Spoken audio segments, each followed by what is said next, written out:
Coming up on Jerusalem Dateline, we got him. A dramatic rescue of an American serviceman inside Iran, with President Trump's deadline fast approaching. Analysis by CBN President Gordon Robertson and Jonathan Schanzer on what comes next in the Iran conflict. Plus, resilience under fire, inside Israel's bomb shelters, and caring for the caregivers. CBN Israel supports a local group aiding the displaced. All this and more on this edition of Jerusalem Dateline. Hello and welcome to this edition of Jerusalem Dateline. I'm Chris Mitchell, along with CBN reporter Paul Petit. Paul, welcome. Thank you. Always good to be here, especially on the heel of Holy Week. Exactly. Wow. Yeah. Well, we got him. That's what President Donald Trump posted after U.S. Special Forces rescued an American colonel shot down over enemy territory inside Iran. The daring operation comes as the president's deadline for a deal with the Islamic regime is running out. Here's the latest on these and other stories. The U.S. and Israel keeping up their strikes against Iran today, with Israeli forces confirming the death of the chief of intelligence in Iran's Islamic Revolutionary Guard Corps, their number 2 official. Another key officer was also taken out. Today's warfare coming after what President Trump called an Easter miracle. In a high-risk operation involving dozens of special forces, multiple aircraft, a CIA deception campaign, along with help from Israel, it became a race against time. Who would reach the downed airmen first, the U.S. or Iran? On Thursday, Iran shot down the F-15E, including the pilot and his weapons service officer known as a WSO. Within hours, the pilot was rescued. The WSO, separated from the pilot, evaded capture and sent out an emergency signal. Iran's Revolutionary Guard, the IRGC, launched a massive search operation and put a bounty on his head. This video shows U.S. air support hitting Iranian forces as they closed in. A nighttime operation located and recovered the WSO.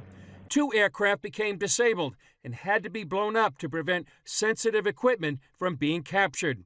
Then President Trump made the announcement, "My fellow Americans, over the past several hours, the United States military pulled off one of the most daring search and rescue operations in U.S. history." Secretary of War Pete Hegseth posted, "God is good." This is not something you write on the back of an envelope. These are contingencies that have to be prepared ahead of time and activated when something goes wrong.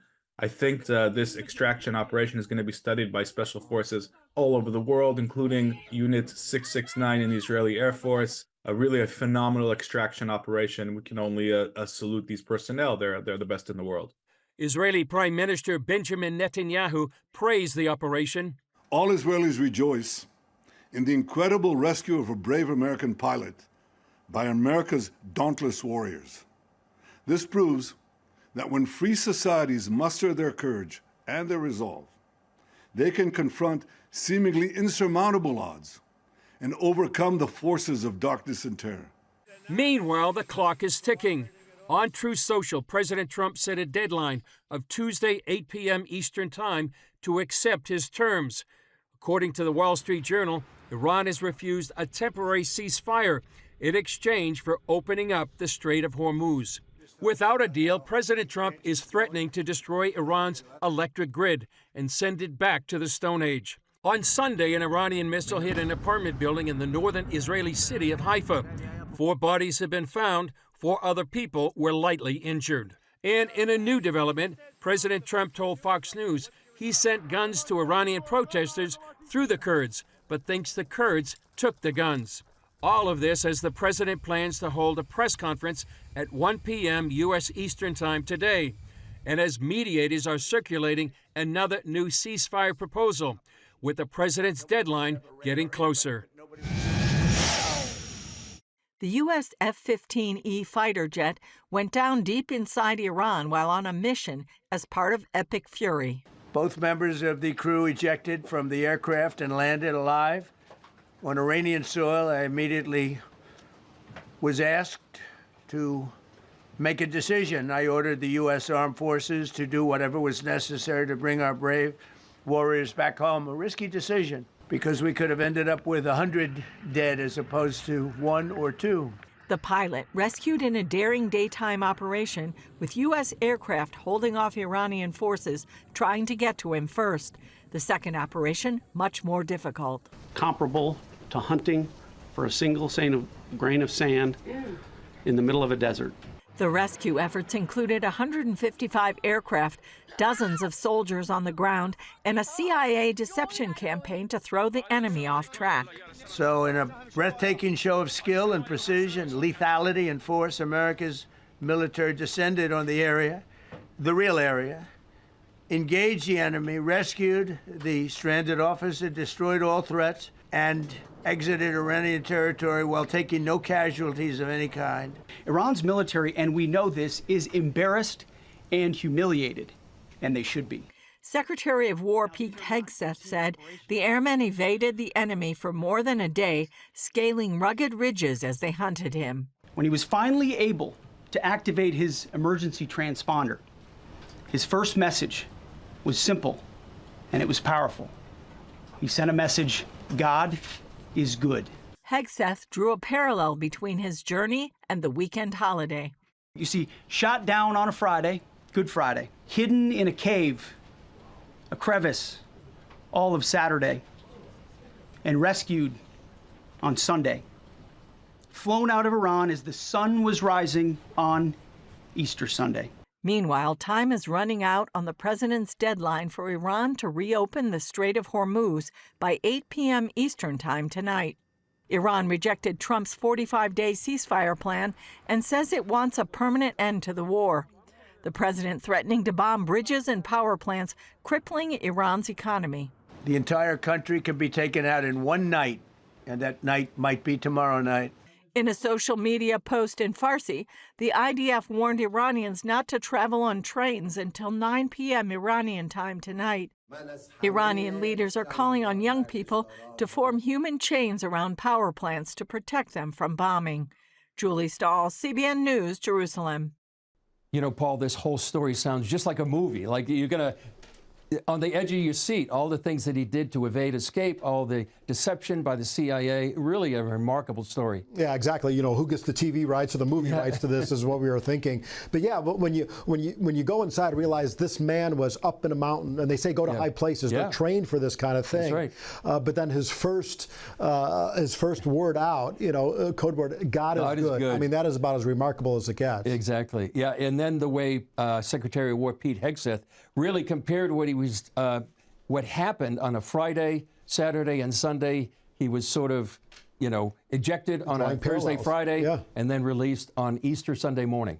And it's good to see the name of God being invoked, you know, from the White House, you know, in front of the press as is. But also remarkable is hundreds of people were involved in this, and they were talking about how they called the president in the middle of the night, going, "Oh, here's the situation." There was no hesitation. Yeah, go get them. Yeah, and then everything went into action and involved intelligence. And that was interesting too, because they were doing sort of this, you know, counterintelligence campaign to make it sound like they had already found him and extracted him, even though they were actually in the midst of a search. Yeah, and actually they had, I think, 7 sites where they had planes overhead, sort of making the Iranians think he's here. They didn't know exactly where he was. Yeah, they were basically spreading him all over the place because you know and I know the Iranians wanted this man desperately, how they would use that for propaganda purposes. Look what we've done.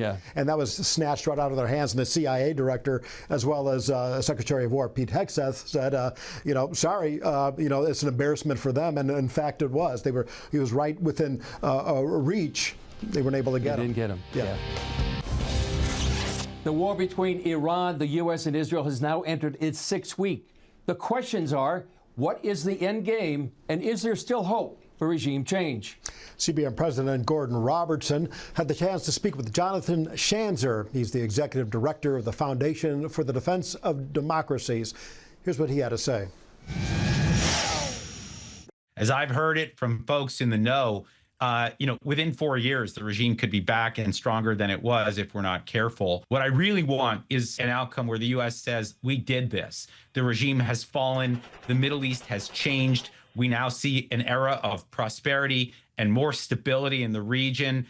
These things are not easy to achieve, especially in an era where our enemies refuse to surrender. I can't remember the last time we have fought an enemy in the Middle East, let alone anywhere else in the world, where they say, you're right, we've been beaten, we're done, we're not doing this anymore, sort of like the Japanese after World War II.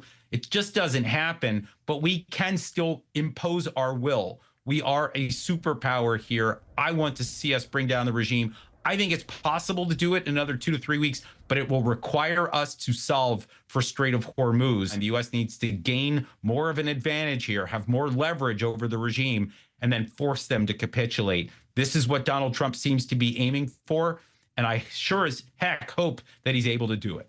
Well, I frankly don't see the regime giving up. I think they're hardcore ideologues. And if they were to surrender, they would be assassinated from within.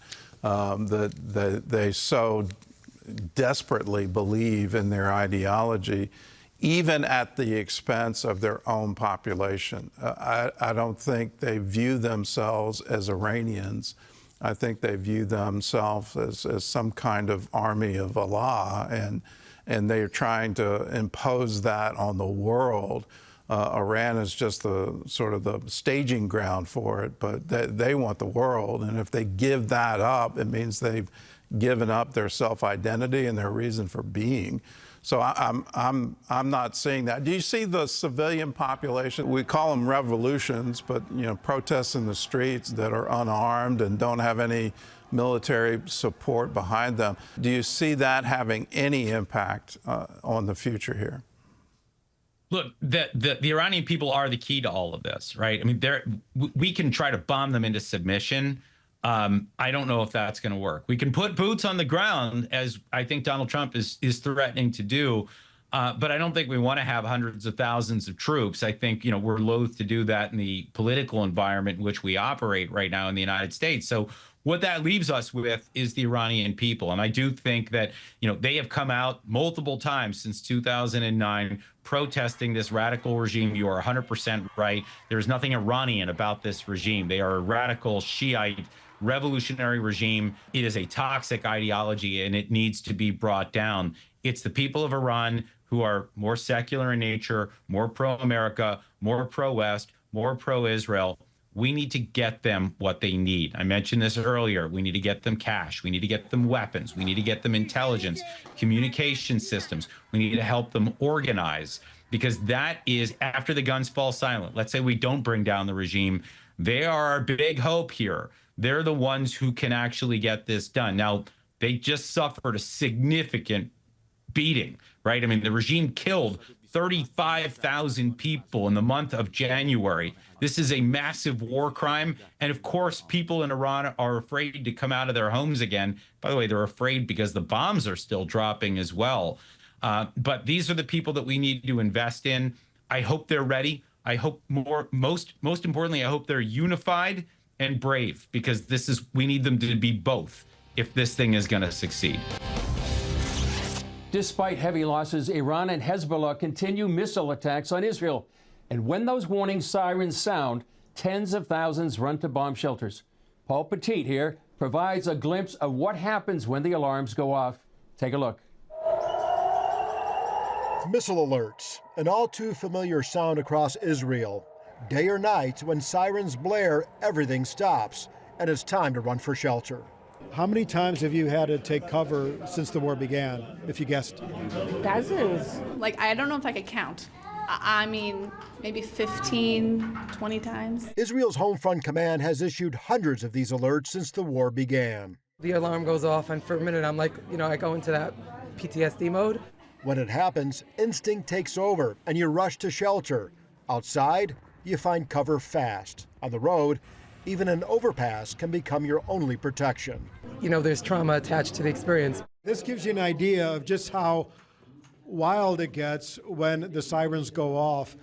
Some people live in this building, like I do. Some people literally come off the streets. They find wherever their closest shelter is. And see these gentlemen over there and these ladies all dressed up? The groom's back there. They're supposed to be getting married today. And right now, they're stuck here in the shelter with me.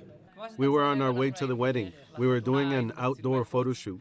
More than a month into the war, the constant interruptions are wearing on daily life, turning even celebrations into uncertainty. Because of the alarm, we're late. We're delaying the wedding, and we really hope that there will be no more alarms during the wedding, because otherwise it will ruin our wedding. Still, the alerts keep coming. It begins with a shrieking warning from the Home Front Command app that a strike could be minutes away. The second alert indicates missiles in your area, sometimes followed by sirens outside. You're not able to do regular life. You're always wondering when the sirens are going to go off. Like right now, I have vegetables cut upstairs, ready to go in the oven. Meanwhile, people adapt and make the best of life underground. I once finished a meal in a restaurant basement kitchen. This group continues their workout in the underground staff room of their hotel. And for some, even a blank wall becomes a canvas. I'm actually really grateful for our neighbors who started that. They have these crayons down here, these colors, these paints, and they just said, hey, color on the wall, have fun, have a blast. And it's been really nice for the girls. For parents, it can be extremely challenging. Chrissy chooses to make it a life lesson. We let them know that there are missiles coming, and we tell them about the Iron Dome, but we also recite Psalm 91. They know that, and they're under the shelter of God's wings. Sarah uses it as a test of faith and a chance to hold on to something stronger than fear. No matter what your denomination is, if you rely on God, it can carry you through these times, and that's exactly what it's for. And if you don't have the opportunity to exercise that muscle, so to speak, then how do you have the opportunity to put it into practice? And then suddenly comes the all clear, a message that is safe to leave. Life can resume. This workout will continue upstairs. Dinner goes back in the oven, and this couple finally gets their wedding day. Well, I hope with God's help the wedding will be quiet, and with God's help, I'm waiting for quieter and better days. Paul Petit, CBN News, Jerusalem. In the wake of devastating missile attacks, the Israel Trauma Coalition has become a lifeline for over 2,800 evacuees across 15 hotels. CBN Israel partners with this group to provide support for first responders and caregivers that help families affected by the war. Take a look. As the war with Iran now stretches into the spring, Israel remains in the direct crosshairs of a relentless aerial assault. A missile hit a neighborhood in Bet Shemesh. 9 people were killed. The whole house collapsed, and many people were evacuated from the neighboring houses because their houses too were impacted or destroyed. That is the reality for thousands of families now living in hotels across Israel. To help them navigate this crisis, the Israel Trauma Coalition have stepped in to coordinate everything from psychiatric care to safe places for children to play. We currently have here people from the 5 months old to 94 years old, and it's very challenging, not only because people are exposed to trauma and loss, but also because we have the challenge of securing the right food and the right social workers and the right therapy for all these people. We are working in 15 hotels throughout the country. While the government provides basic aid, critical gaps remain, especially for the mental health of the first responders and clinicians who are reaching their breaking point. This is where the partnership with CBN Israel becomes a lifeline. Our role is not to replace anybody, but to identify gaps of needs that have no response. The partnership with CBN enabled us to provide care for the caregivers, also a lot of care for first responders, play therapy, therapy at large, because there is not enough funding from therapy from the government. And so it is an honor to be able to talk to a partner who understands what's going on. By funding the care for caregivers, CBN Israel ensures that the help stays where it is needed most, providing stability in a time of total uncertainty. Personally, I had a very difficult time after the 7th of October. For the first time, after a long time, a few days ago, I was filled with hope because I feel that we are coping, that we are together. Finishing every day with a feeling of satisfaction that we did as the best we could is a good feeling, and I hope it will continue as long as we need it. Christians around the world just celebrated Resurrection Sunday, the most important holy day for them of the year.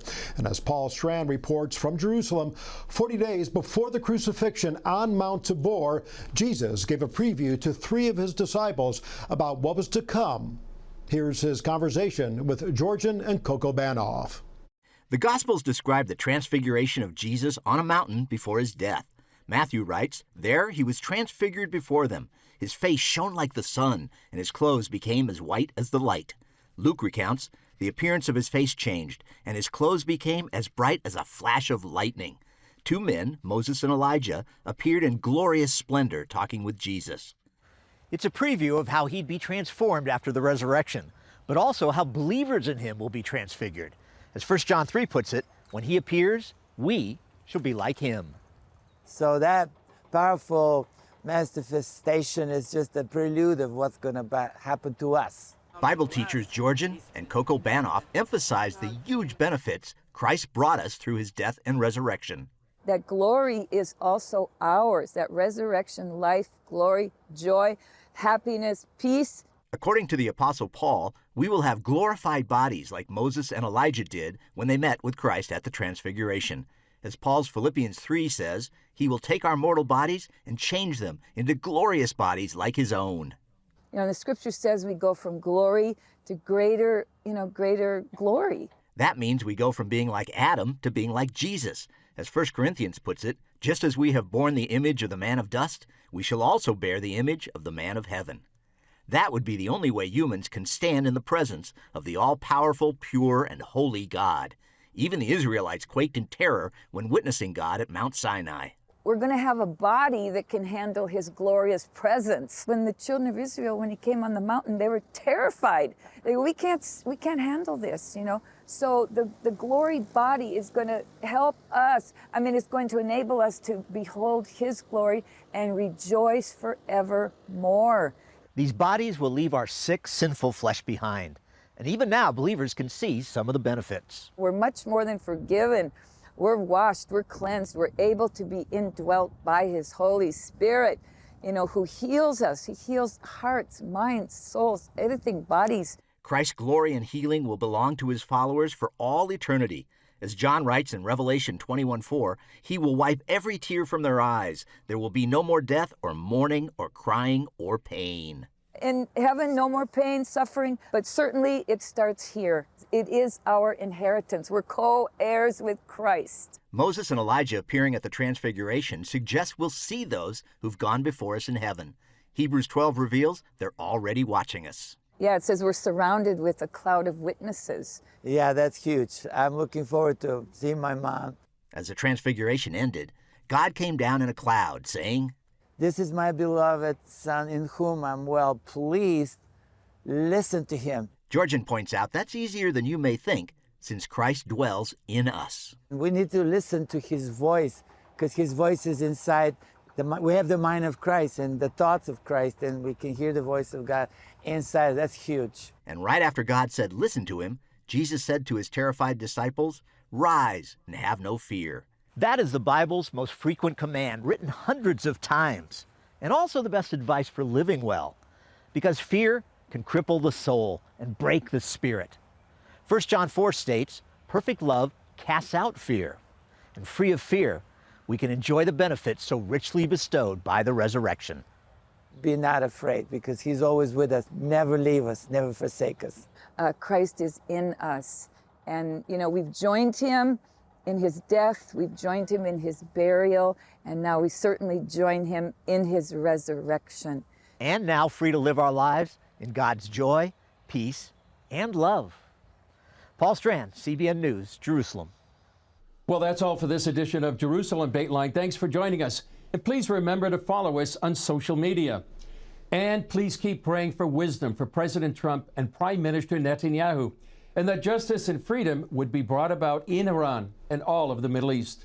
And pray for the peace of Jerusalem and for all those caught in harm's way across the Middle East, and that God would thwart the plans of evil men.